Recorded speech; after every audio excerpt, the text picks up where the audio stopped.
প্রিয় বন্ধুগণ, আত্মিক বাক্য চ্যানেলের পক্ষ থেকে আরেকটি বার আপনাদের প্রত্যেককে স্বাগতম জানাই এবং আমি আশা করছি ঈশ্বর আপনাদের প্রত্যেককেই ভালো রেখেছেন এবং সুস্থ রেখেছেন এবং ঈশ্বরের মহিমার জন্য রেখেছেন। বন্ধুগণ, আজকে এই বর্তমান সময়ে আমরা দেখতে পাই অনেক সময় আমরা বিশেষ করে ঈশ্বরকে সন্তুষ্ট করতে চাই। এমন কোনো ব্যক্তি নেই এই সংসারে যে ঈশ্বরকে সন্তুষ্ট করতেন চাই না। সকলে ঈশ্বরকে সন্তুষ্ট করতে চায়, কিন্তু ঈশ্বর কিভাবে আজ আমাদের অন্তঃকরণকে চায় বা ঈশ্বর কিভাবে আমাদের কাছ থেকে অন্তঃকরণকে চায় বা ঈশ্বরকে আমরা কিভাবে খুশি করব, আর সেই বিষয়ে আজকে আমরা এক বিষয়কে আলোচনা করব। বিশেষ করে আমরা যদি দেখি, ঈশ্বর আমাদের যে ঈশ্বর হচ্ছে, তিনি বাইরের নিয়মকে না, কিন্তু ঈশ্বর অন্তঃকরণকে চায়। আজকে আমাদের যে বিষয় হবে বাইরের নিয়মবিধি না, কিন্তু ঈশ্বর আমাদের অন্তরের পবিত্রতাকে চায়। তো প্রিয়রা, আজকে আমরা এই ভিডিওটি যখন দেখছি, আমরা সত্যি কি নিয়মবিধিকে পালন করে চলছি এখনো, না ঈশ্বরের পবিত্রতায় জীবনযাপন করছি? আপনারা কেমনভাবে জীবনযাপন করছেন ভিডিওর শেষে কমেন্ট করে নিশ্চয়ই জানাবেন। আসুন আমরা শুরু করি যে বিষয়, ঈশ্বর আমাদের অভ্যন্তরীণ পবিত্রতাকে চায়, আর সেটার দ্বারা আমরা ঈশ্বরের গৌরব প্রশংসা করতে পারি। কিন্তু প্রভু যিশু বাইবেলে আমাদের বিশেষ করে ঈশ্বর মানুষের অন্তঃকরণে যে পবিত্রতাকেই বেশি ধ্যান দেন। যদি আমরা ঈশ্বরের দিক থেকে দেখি, আত্মিকতার দিক থেকে দেখি, তো সব থেকে বেশি ঈশ্বর পছন্দ করেন, আর সেটা হচ্ছে আমাদের জীবনের পবিত্রতা। না তো কোনো নিয়মবিধিকে তিনি দেখেন, কিন্তু আমাদের অন্তঃকরণ কীরূপ ঈশ্বরের প্রতি আছে, আর সেটা বিশেষ করে ঈশ্বর দেখেন।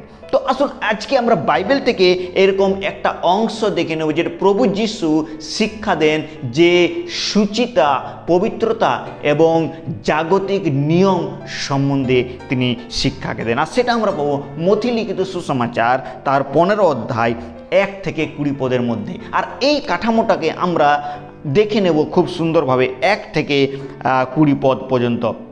বিশেষ করে প্রথম যে বিষয়টা দেখব আমরা, যে মানুষের তৈরি নিয়ম বামন ঈশ্বরের আদেশ। মানুষের তৈরি নিয়ম মানুষেরা কিভাবে আজকে পালন করে চলেছে। বিশেষ করে 15 অধ্যায় যদি আমরা দেখি 1 থেকে 9 পদ পর্যন্ত, সেখানে মানুষের গড়া নিয়ম এবং ঈশ্বরের উত্তর, ঈশ্বরের আদেশ, সেই সম্বন্ধে লেখা রয়েছে। যদি আমরা বিশেষ করে পড়ি 1 থেকে 9 পদ পর্যন্ত, এখানে ফরিসিরা এবং শাস্ত্রীরা তারা কি করছে, প্রভু যিশুর কাছে অভিযোগকে নিয়ে আসলো, এবং তারা প্রভুর কাছে যে অভিযোগটা নিয়ে আসলো সেটা তারা 3 পদে বলছে, যে 1 থেকে 2 পদে দেখা যায় যে সেখানে তিনি অনেক কিছু তারা সেই নিয়ম বিধিগুলোকে নিয়ে আসছেন। আর সেগুলো কি, তারা যে তোমার শিষ্যরা খাওয়ার আগে হাত ধুয়ে নেই, এবং পরম্পরা যে বিধিগুলো, যে নিয়মগুলি রয়েছে, সেগুলো তারা কখনো পালন করে না, লঙ্ঘন করে। কেন লঙ্ঘন করে সেটা আমরা জানি না। আর তারপর তারা এরকম অনেক কিছু ঘটির সম্বন্ধে, তাদের পাহাড় ধোয়ার সম্বন্ধে অনেক কিছু এরকম নিয়ম তারা বলতে থাকেন। কিন্তু বিশেষ করে যে বিষয় হবে, প্রভু যিশু তারপর তিনি তাদেরকে খুব সুন্দর উত্তরকে তিনি দিয়ে থাকেন। বিশেষ করে 6 পদ থেকে যদি আমরা দেখি, তো সেখানে প্রভু যিশু তার উত্তরকে তিনি তার উত্তরে বলছেন যে এই লোকেরা অষ্টাধারে তো আমাকে সমাদর করে। পুরাতন নিয়ম থেকে উদাহরণ দিচ্ছে যে এই লোকেরা নিয়মবিধি তারা পালন করে।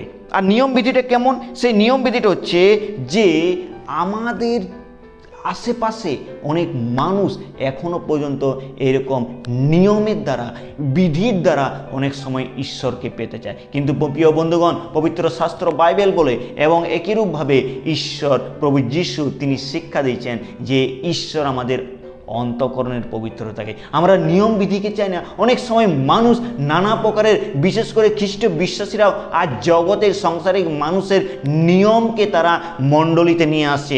তাদের সেই বিধিবিধানগুলো তারা আজ মণ্ডলীতে নিয়ে আসে। আজ রবিবারের দিন, আজ প্রভুর দিন, আজ আমরা মাছ মাংস খাবো না। বৃহস্পতিবার আজ আমরা পালন করব, শুক্রবার আজ আমরা কিছু খাবো না, আজ আমাদের প্রভুর কষ্টের দিন। এরকম তারা কিছু কিছু নিয়ম তারা নিজেরাই বানিয়ে নেয়। কিন্তু ঈশ্বর কি বলছেন? ঈশ্বর নিয়ম থেকে যেটা সব থেকে বেশি পছন্দ করে সেটা হচ্ছে আমাদের পবিত্রতা। প্রিয়রা, আজকে আমরাও যেন এরূপভাবে আমরা যেন নিয়ম বিধিতে না যাই, যেরকম ফরিসিরা এবং অধ্যাপকেরা সেই প্রভু যিশুকে বলেছে যে তোমার সন্তানেরা, তোমার শিষ্যরা তারা কি করে, তারা এই সব বিষয়গুলিকে তারা করে না কেন? প্রিয়রা, তিনি আমাদের অন্তঃকরণকে। দ্বিতীয় বিষয় যেটা দেখব, বাইরের অসুচিতাকে নয় কিন্তু অন্তরের পবিত্রতাকে প্রভু দেখেন। যেটা আমি প্রথমেই বলেছি, আপনার 10 থেকে 11 পদ যদি আমরা দেখি সেখানে সেটা লেখা আছে। মথিলিখিত সুসমাচার তার 15 অধ্যায় 10 থেকে 11 পদ। পরে তিনি লোকদিগকে কাছে ডাকিয়া কহিলেন, তোমরা শোনো ও বুঝো, মুখের ভিতরে যাহা যায় তাহা যে মনুষ্যকে অসুচি করে এমন নয়, কিন্তু মুখ হইতে যাহা বাহির হয় তাহাই মনুষ্যকে অসুচি করে। এখানে প্রভু ক্লিয়ার বলছেন যে খাওয়া দাওয়া, এই হাত না ধুয়ে খাওয়া বা খাওয়া রীতি রেওয়াজকে পালন করা, আমাদের যে খাবার খায় তার দ্বারা আমাদেরকে অসুচি করে না, কিন্তু অসুচি করে কি? আমাদের অন্তঃকরণ থেকে যে ভাষা বার হয়, অন্তঃকরণের যে চিন্তাধারাগুলি বার হয়, অন্তঃকরণের যে মন্দ, হিংসা, রাগ, ব্যভিচার, লোভ, এই সব বিষয়গুলি যেগুলো বার হয়, আর সেইগুলোর দ্বারা মানুষ নিজেদের জীবনকে অসুচি করে। প্রিয়রা, প্রভু আমাদের অন্তঃকরণকে চায়। প্রভু আমাদের সবসময় অন্তঃকরণকে দেখে নিতে চায় যে আমরা কেমন অন্তঃকরণে আমরা প্রভুর কাছে আছি। ঈশ্বর আমাদের অন্তরের অবস্থাকে দেখেন এবং বাইরের আচরণকে কখনো দেখেন না। যে বাইরে আমি খুব সুন্দর সেজে আছি, আমার চেহারা খুব সুন্দর, আমি খুব সুন্দর বিশ্বাসী। অনেক সময় আজ মণ্ডলীতে দেখা যায় তারা খুব সুন্দর পবিত্র সেজে আসবে মণ্ডলী আরাধনা দিন, আর বাড়িতে গিয়ে যদি দেখি তাদের চরিত্র এক, তারা মানুষের কাছে তারা এক চরিত্র তাদের দেখায়, আর তারা বাড়িতে বা ব্যক্তিগত জীবনে অন্য চরিত্রে। প্রিয়রা, প্রভু এরকম চরিত্র পছন্দ করেন নাই। প্রভু কীরকম চরিত্র পছন্দ? এই জন্য বলছে যে আমরা মুখের ভিতরে যে খাবার যায় সে খাবার দ্বারা আমাদেরকে অসুচি করে না, কিন্তু যেটা বাহির হয় সেটা দ্বারা আমাদেরকে অসুচি করে। প্রিয়রা, এরকম নিয়মবিধি মেনে অনেক সময় আমরা নিয়মকে বেশি প্রাধান্য দিই, কিন্তু ঈশ্বরের যে পবিত্রতা সেগুলোকে আমরা প্রাধান্য দিই। আমরা খাওয়া দাওয়াকে প্রাধান্য দিই, আমরা দিনক্ষণকে প্রাধান্য দিই, কিন্তু আমরা যেটা প্রাধান্য দিই না সেটা হচ্ছে ঈশ্বরের বাক্য, প্রার্থনা, পবিত্রতা, ঈশ্বরের আজ্ঞাকে পালন করা, এই সবগুলি আমরা প্রাধান্য দিই না। কিন্তু কোন দিন কি খেতে হবে না, আজকে কোথাও যেতে নেই, আজকে কি বার, কি বিধি, আমরা আজকে কীরকম খাবো, সেই বিষয়ে আমরা অনেক সময় ব্যতিব্যস্ত হয়ে থাকি। একটা উদাহরণ বাইবেল থেকে খুব সুন্দর আমার মনে পড়ে, আপনাদেরকে যেটা বলতে চাই। একজন ফরিসি এবং একজন করগ্রাহীর সেই উদাহরণকে আপনারা প্রত্যেকেই জানেন। ফরিসি তিনি কি করলেন? তিনি যখন সেই ঈশ্বরের প্রার্থনা গৃহে আসলেন, আর তিনি দাঁড়িয়ে তিনি পুরা প্রার্থনা করছেন, জোর গলাতে তিনি প্রার্থনা করছেন যে আমি সপ্তাহে প্রার্থনা করি, আমি উপবাস করি, আমি অনেক দান ধ্যান দিই, আর কিন্তু আমি এই করগ্রাহীর মতন নয়, আমি নিজেকে পবিত্রতা দেখাই। আর এখানে সেই ফরিসির মধ্যে তার অহংকার গেছে, আর সে খুব সুন্দরভাবে ঈশ্বরের কাছে প্রার্থনা করেছে, এমনভাবে যে অহংকারের সে প্রার্থনা করেছে, আমি প্রভু তোমার জন্য এই করি, বাইরের বিষয়গুলো সব কিছু বলছে, কিন্তু তার অন্তঃকরণের বিষয়গুলো একটাও বলছেন। কিন্তু করগ্রাহী তিনি প্রভুর কাছে পাপের তার অন্তঃকরণকে প্রকাশ করছে যে প্রভু আমি একজন পাপী, আমি জানি আমি পাপ করেছি, তুমি আমার অন্তঃকরণে সে করাঘাত করছে, আর সে বলছে প্রভু তুমি এই পাপীর প্রতি দয়া করো।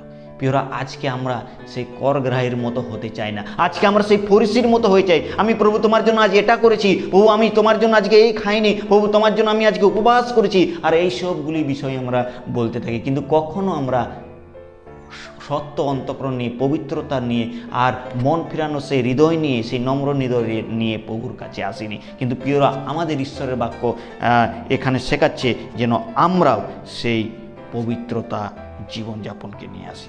তৃতীয় বিষয় যেটা আমরা দেখব সেটা হচ্ছে অন্তরের যে কুলসতা রয়েছে সেটা থেকেই পাপ সৃষ্টি হয়। অন্তরের যে অভিলাষা রয়েছে, অন্তরের যে কুলসতা থেকে আমাদের জীবনে পাপ আসে, আর সেটা আমরা 15 থেকে 20 পদ পর্যন্ত আমরা দেখতে পাই। আর সে আমাদের অন্তঃকরণের মধ্যে কি কি থাকে সেটা 18 থেকে 20 পদ পর্যন্ত আমরা বলব কি কি থাকে আমাদের অন্তঃকরণে। কিন্তু যাহা যাহা মুখ হইতে বাহির হয় তাহা অন্তঃকরণ হইতে আসে, আর তাহাই মনুষ্যকে অশুচি করে। কেননা অন্তঃকরণ হইতে কুচিন্তা, নরহত্যা, বেবিচার, বেশ্যাগমন, চর্য, মিথ্যা সাক্ষ্য, নিন্দা আইসে। এই সকলে মনুষ্যকে অশুচি করে। কিন্তু অধত হস্তে ভোজন করিলে মনুষ্য তাহাতে অশুচি হয় না। দেখো ঈশ্বরের বাক্য কত সুন্দর বলছে 18 থেকে, যে আমাদের মুখ হইতে যাহা বাহির হয় সেটাই অন্তঃকরণ হইতে আসে। আর অন্তঃকরণ থেকে আমাদের অন্তঃকরণটা যদি খারাপ থাকে, আর আমরা যতই ভালো ড্রেস পরি না কেন, মণ্ডলীতে যতই এসে আমরা আরাধনা করি না কেন, যতই এসে পরে আমরা বাইবেল স্টাডিতে অ্যাক্টিভিটিস দেখাই না কেন, যতই আমরা আমাদের পবিত্রতাকে দেখাই না কেন, কিন্তু যদি অন্তঃকরণ আমাদের ঠিক, আমার অন্তঃকরণে পাপ নিয়ে আর আমি মানুষের কাছে লোক দেখানি পবিত্রতার কাজ করছি, ঈশ্বর এরকম আরাধনাও গ্রহণ করবে না, ঈশ্বর এরকম স্বভাব চরিত্রকেও ঘৃণা করে। প্রিয়রা, তাহলে আজকে আমরা কি পবিত্র অন্তঃকরণ নিয়ে আসছি, না সেই বিধিবিধানকে নিয়ে আসছি, সেই আমাদের চরিত্রকে আমরা মানুষের কাছে এক দেখাচ্ছি আর আমরা ঈশ্বরের কাছে এক দেখাচ্ছি? সেটা কি আমরা করছি? যদি করছি তাহলে আপনি বুঝে নিতে পারবেন যে এখনও আপনি সেই জাগতিকতার মধ্যে রয়েছে, আর ঈশ্বরের যে আশীর্বাদ সেই আশীর্বাদকে লাভ করতে পারছেন না। তাহলে আমাদেরকে কি করতে হবে, যে সেই বিষয়টা আমাদেরকে মনে রাখ, যে অন্তঃকরণকে আমাদের অশুচি করে, আর সেটা হচ্ছে কুচিন্তা। প্রিয় বন্ধুরা, আজকে আমরা কি কুচিন্তা করি না? এমন একজনও ব্যক্তি আছেন যে সাহস করে বলতে পারবেন যে আমার মধ্যে কোনো কুচিন্তা আসেনি? তাহলে কমেন্ট বক্সে আপনি লিখবেন যে হ্যাঁ, আমার মধ্যে কুচিন্তা আসেনি।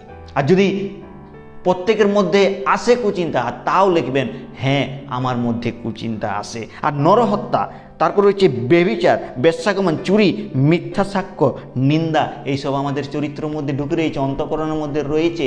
আর আমরা অনেক সময় বিধিবিধানকে মানে আজ শুক্রবার, আজ আমরা খাবো না, আজ বৃহস্পতিবার, আজ আমরা খাবো না, আমরা আজ এখানে যাব, আজ এখানে যাব, জগতের যে রীতিরিবাজ আছে, জগতের যে বিধিবিধানগুলো আছে, সেগুলো আজ আমাদের বিশ্বাসী জীবনে আমরা নিয়ে আসি।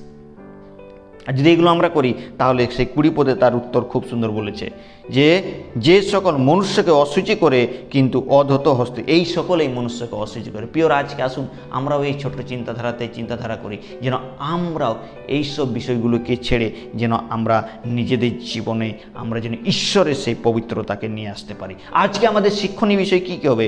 আজ আমরা কি শিখবো? আজ আমরা কেমনভাবে জীবনযাপন করছি সেটা আমাদের জন্য। আমরা কি বাইরের নিয়মকানুনকে বেশি মেনে চলছি, আর ঈশ্বরের যে পবিত্রতাকে সেটাকে আমরা দূরে সরে রাখছি?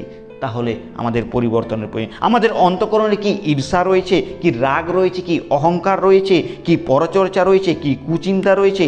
এইসব বিষয়গুলি যদি রয়েছে তাহলে বুঝে নিতে হবে আমাদের অন্তঃকরণ এখনও পরিষ্কার নয়। ঈশ্বর কি চান আমাদের কাছ থেকে চাই তিনি পবিত্রতার অন্তঃকরণ। আর সেটার জন্য কি করতে, যদি এরকম বিষয় আমাদের মধ্যে রয়েছে, তো আসুন আমরা আজকে এই সুন্দর সন্ধ্যার সময় আমরা আসুন এই ভিডিওর দ্বারা আমরা প্রার্থনা করি। প্রভুর কাছে একটাই বলি যে প্রভু, আমাদের অন্তঃকরণকে তুমি পরিশুদ্ধ করো, অন্তঃকরণকে তুমি আমাদের পবিত্র করো। ও প্রভু, সেই করগ্রাহের মতো আমার নিজের যে দোষ, যে অপরাধ, তোমার কাছে নিয়ে আসতে তুমি সাহায্য করো। প্রভু, তুমি ফরিসির মতো আমাকে করো না, তুমি আমাকে সেই করগ্রাহীর মতো করো। আর প্রভু, তোমার প্রেম, তোমার সত্য আমার জীবনে তুমি নিয়ে আসতে সাহায্য করো, যেন আমি সত্য অন্তঃকরণে তোমার গৌরব, তোমার প্রশংসা করতে পারি। তুমি আমাকে সাহায্য করো। এই ছোট্ট প্রার্থনা প্রভু যীশু খ্রিস্ট তোমার নামে চাই, আমেন। এই যদি কেউ প্রার্থনা করে থাকেন, আর তাহলে আপনার জীবনে সেই বিষয়গুলি, সেই পবিত্রতার বিষয়গুলি ঈশ্বর ধীরে ধীরে